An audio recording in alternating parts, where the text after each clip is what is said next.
Hello, everybody. Welcome to another episode of Gridiron Headliners. I'm your host, Arush, and I'm with.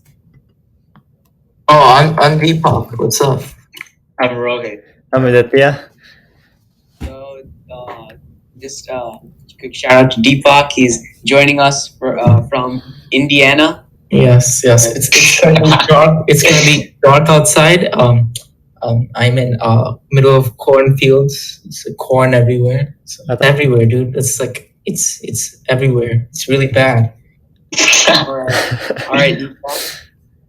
So the topic for today's episode is recent free agent signings and also extensions. So the two main ones we're going to cover are Everson Griffin, who was signed by the Cowboys, and Kenny Clark, who was extended for 4 years and $70 million. So let's start with Everson Griffin. So the question is, does the signing of Everson Griffin make the Cowboys have an elite defense?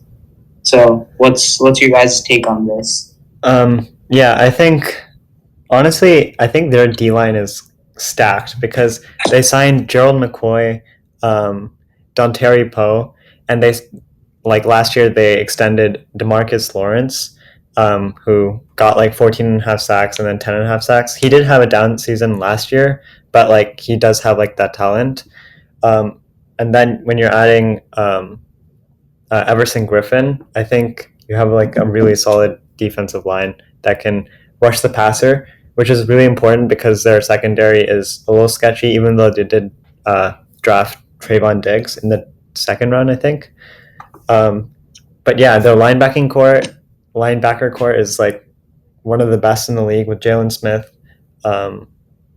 Who else do we have? Leighton Vander Esch. And Sean Lee. It all depends on how well they execute, because they have had talent in past years, but they just don't play well. So, yeah. So for me, I think that this will definitely improve the Cowboys defense, but I don't think it'll make them elite. Or elite meaning a top 5 defense. It's definitely elite, man. They have Alvin. No, it's not.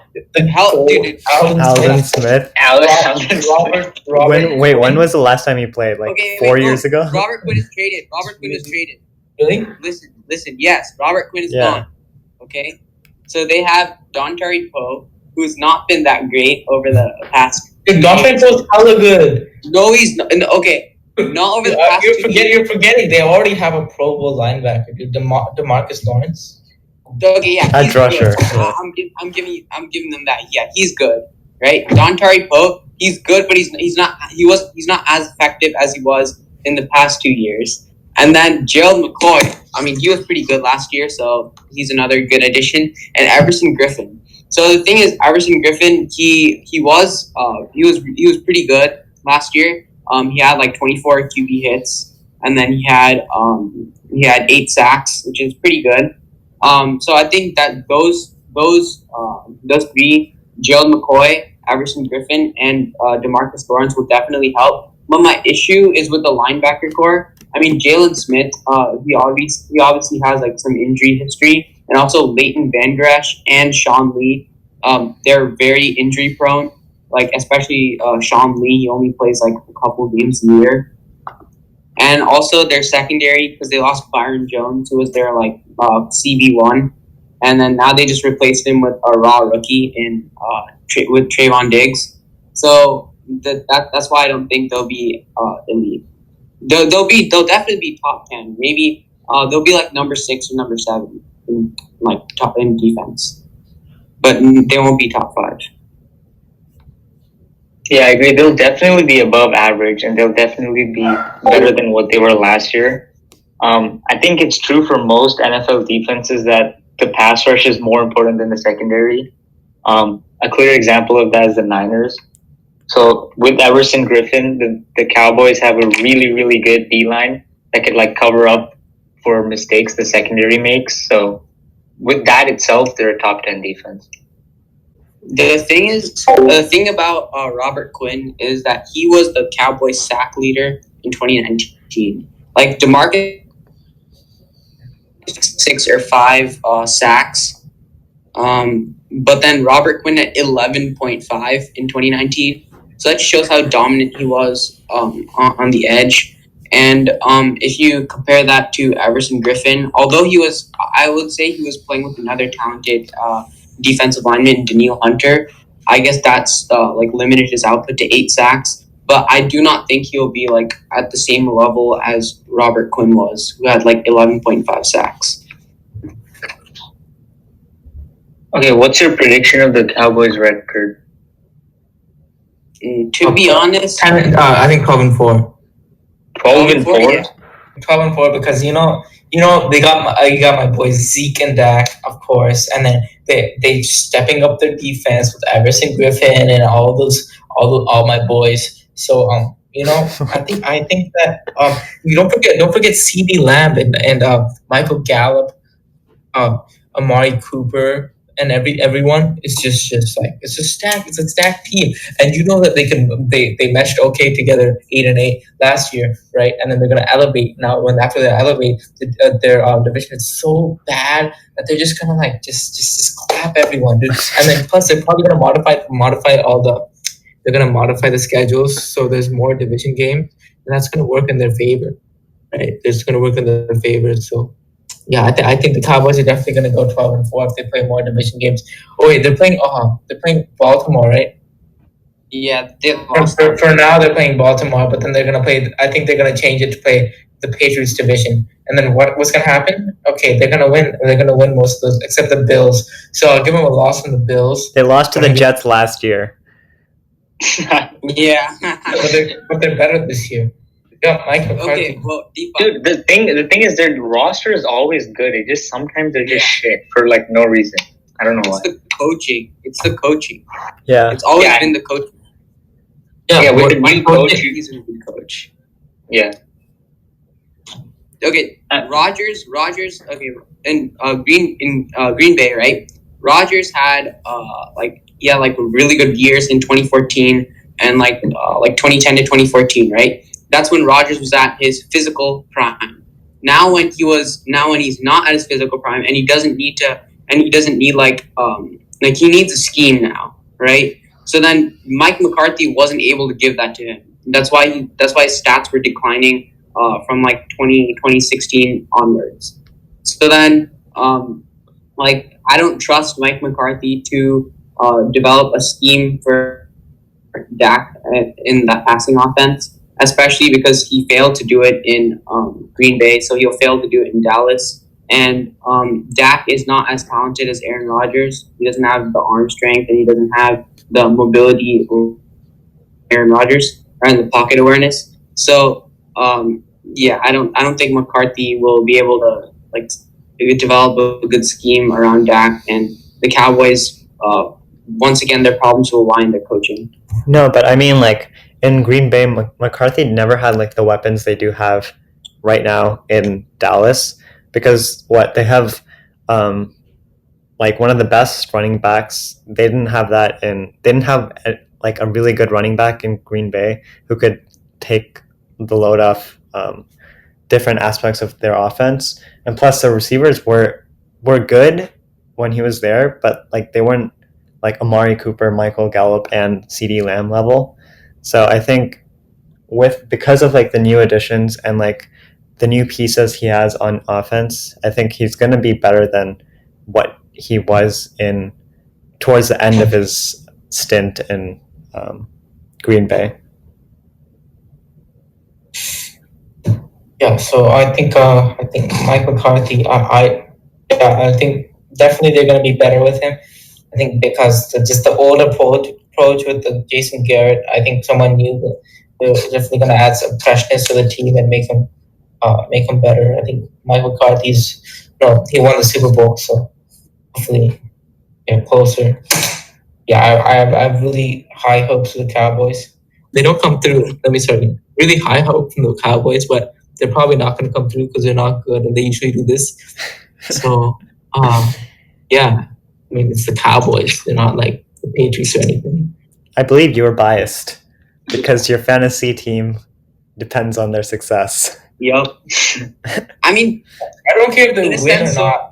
but it's Either way, Dak and Zeke are gonna get a lot of points. So it doesn't really matter if the Cowboys go 12-4 for me. But I just think it's gonna happen because you know how they do good like every other year, right? They did shit last year. Now it's the time to do good. Oh, that's true. Yeah. yeah. But What do you think their ceiling is? What? How far could ceiling they is go? like 4. No, like in terms of like playoff and stuff like that. I think divisional. Probably Not divisional. I think conference championship. Yeah, same championship. Good They'll bias, probably 'cause face off against Niners or Hawks. Hopefully Niners. Oh my god. Yeah. So I think the Cowboys would go like a solid 11-5. As like they have 2 rebuilding teams. They have Giants and the Washington football team. Yeah, that division is probably the worst in the league, honestly. Yeah, but I think the only real threat to them would be the Eagles. I mean, Yeah. provided that Carson Wentz stays healthy. Dude, yeah, Carson just can't stay on the field. I don't know why. Yeah, the problem. They don't even have Foles now to carry them. So if he's injured, they're screwed. What do you mean? They have Jalen Josh Hurts. Oh yeah, Hurts. Yeah. That was Wait, okay, no. Okay, yeah, I think Hurts was mainly there for like a Carson Wentz injury situation. That's why they drafted him. They drafted him so high. I don't understand what they were trying to do. Dude, Packers traded up for Jordan Love. Yeah. Yeah, that was kind of a weird move. Anyways, Did they draft a single wide receiver? They didn't, right? No, they didn't. They only Oh my drafted some God, drafted dude. They've never drafted an Anyways, so- offensive weapon for Aaron Rodgers in the first round. Jesus. No, they drafted a running back in the second round, AJ Dillon. Yeah, I said first round. Yeah. And then, okay, so I guess the Packers, this is a good segue into our next topic, which is the Kenny Clark extension. So Kenny Clark is a defensive tackle for the Green Bay Packers, and he was extended for 4 years and $70 million. $70 million. That is a lot of money for 4 years. And for a nose tackle who just had 6 sacks last season. So what do you guys think of this extension? And do you think it really solves the hole in the Packers defense? No. Yeah, no. This is terrible. You know what? They shouldn't focus on the defense. Yeah, they should. They should focus on. They should definitely focus on the offense. So I think sacks shouldn't be like the big indicator of whether he's a good player or not because he's a nose tackle. I mean, generally, like unless you're Aaron Donald, generally nose tackles don't generate that much like sacks in terms of numbers. Yeah, fair. And fair. the fact that he did get 6 sacks and like he did have like a strong run defense, he contributed to their strong run defense. Okay. Wait, they did. I think they did have a good run defense. The Niners just destroyed them. I don't know how. The thing is, it's just Shanahan, dude. This runs No, scheme. wait, they got killed both times. Like it wasn't even close. Jesus. And also, Aditya, you say that like it's like it's not the sacks aren't a big indicator for a nose tackle, but also think about the QB hits, right? Like how many how often does he actually get to the quarterback as a pass rusher? So he had 7 last year, and then he had 9 in 2018. So those were the 9 was his peak, and then 7 it's going down. Also, he had 9 tackles for loss, which is pretty good. I would say it's a good number for a nose tackle. So I think the Packers overpaid for him. He wasn't like they could have paid like Za'Darius or Preston Smith, who are more important in like getting the sacks and the hurries. So I think that would have solidified their defense a bit more, like keeping them long term. But I don't think this is a really good move for the Packers. Okay, so yeah, so it doesn't really matter. The Packers should not be focusing on their defense. They should definitely be focusing on their offense more. So I don't know what they plan to do So they should definitely get some more wide receivers and give Aaron Rodgers some help. Or do they even plan on sticking with Aaron Rodgers? Maybe they're all Jordan Love now. But Okay, dude, let me tell you something. I don't want them to get a new wide receiver because it's for my fantasy team. I have Devontae Adams. He's the only reliable target for Aaron Rodgers, so I wanted to keep it that way. But Wait, actually, low-key, like a decent wide receiver could help Adams. Because like they might just double Adams, and then Rodgers is forced to like throw somewhere else. But if they have they have Alan Lazard and they have but he's nowhere near like it's not the same thing. Whatever. Okay. At least it's better than having. Lazard. At least it's better than having Aaron Jones. Yeah. Yeah, Deepak, what were you? Oh my god. No, dude. I wasn't thinking. Because Dalvin Cook was on the board, and somehow. Wait, did you take Aaron Jones over Dalvin Cook? Yes, I did. Wait, no, you didn't. Wait, no way. Wait, I don't think so. You're actually insane. Oh my god. Okay, Dalvin Cook. He's probably gonna hold out. So I would have drafted him. He slid hella, right? He slid to like second round. Yeah, that's because his injury, dude. I'm not drafting him that high. Yeah, exactly. Dude, last year was the first year he was actually healthy, and he still only played 14 games. Yeah, that's true. Mm-hmm. And like towards the end of the season, he kind of like trailed off. He wasn't as effective. Yeah. Yeah. Also, the Vikings got a new like offensive coordinator, right? Yeah, true. Yeah, I don't know who it is though. But like the thing is, if Dalvin Cook even plays, and the Vikings have Justin Jefferson, who looks like apparently from his training camp videos, he looks pretty good. And then they have Adam Thielen. So, and they also have Dalvin Cook as their main running back number 1. So the Packers, they will get roasted by the Vikings the next time they play them. I feel like the Packers might have wasted Aaron Rodgers' prime. Yeah, they did. I mean, they did. You need if you have like a talent like that, you need to do everything you can in free agency and like trade wise to give him like targets, and the Packers just didn't do that. Yeah. Like and now the thing is that since Aaron Rodgers' prime is over, the Packers like shot now lessened because of the Vikings. They added a lot of people, and also don't forget like the Lions. I think they're really like a big sleeper team, but then it's the Lions, so they always do kind of. No, I think the Lions are going to be horrible. It's always the Lions. But the thing is, the Lions, they were so close to beating the Packers both times this season. Okay, yeah, that's true. The Lions always play division like so games. Close. They're so close in like versus good teams, and then they just get screwed by the refs, and then their season goes Remember down. the Hail Mary? Exactly. Yes. Oh my god. Wait, what was the game last year versus the Packers where they had like 3 consecutive roughing the passers? Yeah, and then there was like roughing the passer, and it wasn't even like it was like holding or something. Or the guy didn't even mask, and it was like in the neck. Yeah, dude. I feel so bad for the Lions. Yeah. So I think that like let's look at Minnesota's defense, dude. They have Daniil Hunter, right? On the defensive line, he's already like a force. Then their secondary is really good. They have Harrison Smith and Anthony Harris as their safeties, which are like they're like both ball hawk.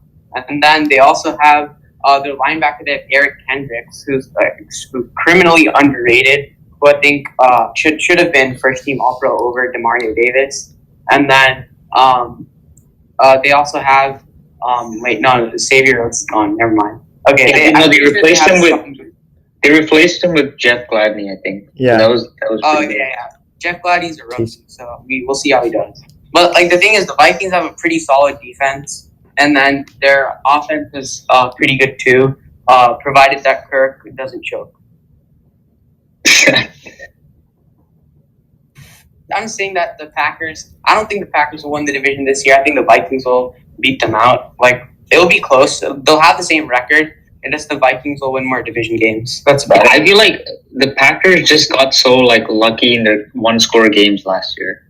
That's why they went like 13-3. It's pretty hard to replicate that. So plus they were playing the easiest divisions in the league. Think about that. They played the NFC East.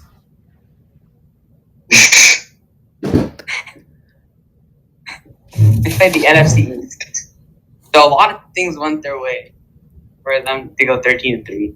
So they're not gonna. Okay, but I mean, they did beat the Seahawks though in the playoffs.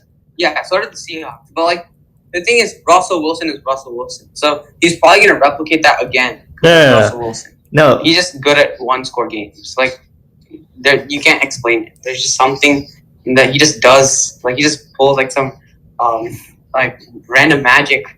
And then what they do is they just run it on first down, run it on second down, throw on third down, 3 and out, and then they're down. And the second they're down, they're forced to like throw on first down, and that's when they start playing. No, the Seahawks weren't lucky. I was just saying the Packers beat the Seahawks. So I mean, they're they weren't like a bad team. Yeah, I'm not saying they're like a below average team. I'm just saying they're probably not going to go 13-3. Yeah. I'll say at least 10-6. Yeah. And then Vikings will go 10-6 and then beat them out. Yeah. Honestly, Rodgers should just like sit out.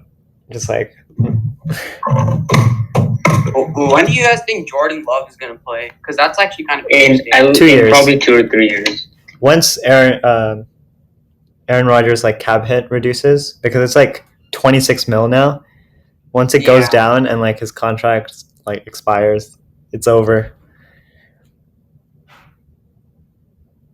I think that Jordan Love, like, I think he might turn out to be like another Aaron Rodgers type player. Like he's pretty like fit. He has like a lot of the. He's like more of a Lamar type player. What? No. What? No. What? He's mobile. Yeah, he's mobile. But like he throws like he has like hella accurate passes sometimes. Russell Wilson. Yeah, he's like Russell Wilson. He's less accurate. I mean, I think if he had a really good junior year in college where he threw like 32 touchdowns and 6 picks, but then he kind of like choked in senior year when all his like weapons left him for like the NFL in the draft. Yeah, I think that was one of the reasons why he threw like 17 picks or something. Oh my god. Jesus. Yeah, he threw a lot of picks. And then like I think it was similar college, right? Because like Rodgers in college, he threw like behind his ear or something like that. He had like some weird throwing form, and then he was like a gunslinger type quarterback. But then once he got to the NFL, his mechanics changed. And then remember, you guys took Alex Smith before him. Oh my god! Dude, stop. Wait, didn't Rodgers openly wanted the Niners to draft him? Yeah, because he was from Cal, right? He was from Cal. And they still. One of my PE teachers knew Aaron Rodgers. She always used to say. Wait, who? There was Lacey. Oh, really? Yeah. Apparently, Aaron Rodgers worked for her dad and shit. So I asked her like, if I asked Aaron Rodgers if he knows who you are, would he say yes? He's like, yeah, okay, just ask for whatever her first name was from Chico or whatever. All right. So I guess this wraps up this week's episode on Gridiron Headliners. See you next time. It's not a game, it's a rich thing.